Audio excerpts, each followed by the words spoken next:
Hello প্রিয় বন্ধুগণ, আপনারা সবাই কেমন আছেন? আশা করি ভালো আছেন। আমিও বেশ ভালো আছি। আমি সকাল সকাল গেছিলাম চৌরাস্তা, মাওনা চৌরাস্তা।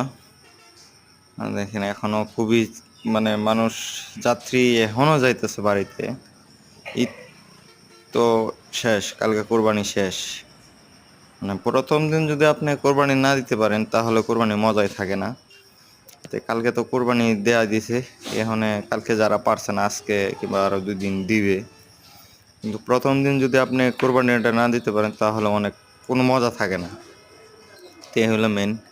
আর যাত্রীরা এখনো মনে করেন যে বাড়িতে যাইতেই আছে, এখনো যাত্রীরা বাড়িতে যাইতেছে, তারপরে যাওয়া শেষ হয় না। তাই সবার কাছেই সবাইকে বলি যে এখনো যারা যারা বাড়িতে যাচ্ছেন সুন্দর মতো যাবেন, সুন্দর মতো আবার ফিরে আসবেন ঢাকা শহর। ধন্যবাদ।